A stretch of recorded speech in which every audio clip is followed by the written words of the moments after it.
చూసారా? ఎప్పుడు ఇలాంటి ప్రార్థన చేయలే యాకోబు. చేశాడా? ఆ, ఎప్పుడు ఆ, నేను ప్రేమించిన అమ్మాయిని ఏడేడు కొలువు చేసి రా లే అని రాహిల్ బదులు ఏ అని చేసుకోవడం, నాకు ఇది ఇచ్చావేంటి, నేను ఈ మీన కదా ఇష్టపడిందని మళ్ళా రాహిల్ గారి కోసం ఏడేడు కొలువు చేయడం, ఇందులోనే మునిగి తేలిపోయాడు. ఇక దేవుడు ఎక్కడ జ్ఞాపకం చేసుకున్నాడు? జ్ఞాపకం చేసుకున్నాడా?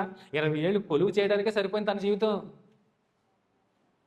20 ఏళ్ళ తర్వాత తనలో పెను మార్పులు చూడండి. నువ్వు కూడా 20 ఏళ్ళు ఏంటి, 40 ఏళ్ళ నుంచి వస్తున్నావేమో ఆరాధనకి, అవునా? ఏదో చాలా మంది ఉన్నారు వృద్ధులు, నాన్నగారు ఉన్నప్పటి నుంచి అప్పటి నుంచి వస్తూనే ఉన్నారు, కానీ మార్పు చెందుతున్నాం మనం. మొత్తం విడిచిపెట్టాడు తన లోకంలో సంపాదించుకుంటే, అంటే లోకాన్ని విడిచిపెట్టేశాడు మొత్తం. లోకం అంటే ఏంటి?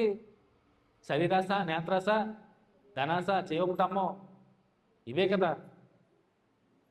మొత్తం సర్వస్వాన్ని విడిచిపెట్టేశాడు.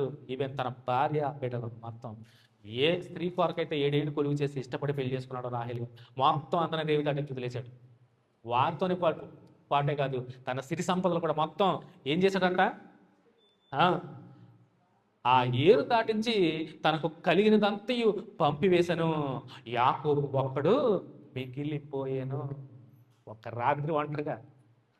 నేను రాత్రి కూడా మనం చూడండి ఎంతో దేవుని ప్రార్థించుంటాం. చాలామంది ప్రార్థించుంటారు. నేను రాత్రి ఇంటికి వెళ్తాను, నిజంగానే నేను రాత్రి ప్రార్థన అయిన తర్వాత చాలామంది ఇంటికి వెళ్ళి ప్రార్థన చేసుకునే ఉంటారు. బహుశా యాకోబు జ్ఞాపకం చేసుకోండి. ఒక రాత్రి ఒంటరిగా మిగిలిపోయాడు యాకోబు. తను ఏదైతే ఇష్టపడి సంపాదించుకున్నాడో, ఏదైతే కష్టపడి అలుపు సొలుపు లేకుండా ఒళ్ళు హోనం చేసుకుని కష్టపడి 20 ఏళ్ళు కష్టార్జితాన్ని మొత్తం విడిచిపెట్టేశాడే. ఈవెన్ తన భార్య బిడ్డలో దాసిని సర్వం యావదాస్తిని విడిచిపెట్టేశాడే. ఒంటరిగా మిగిలిపోయాడే. ఆ ఒంటరితనంలో దేవునితో పోరాడి గెలిచాడు. అద్భుతం. చూడండి, ఒంటరిగా ఒకడే మిగిలిపోయాను.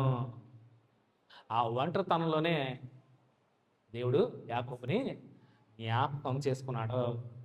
జ్ఞాపకం చేసుకోవడమే కాదు, తన జీవితాన్ని అద్భుతంగా మలిచాడు. దేవునితో ఆ రాత్రి దేవుని దూతతో పెనుగులాడటం, దేవునితో పోరాడి గెలిచినవే యాకోబు, ఇక నుంచి నీ పేరు యాకోబు కాదు, ఇశ్రాయేలు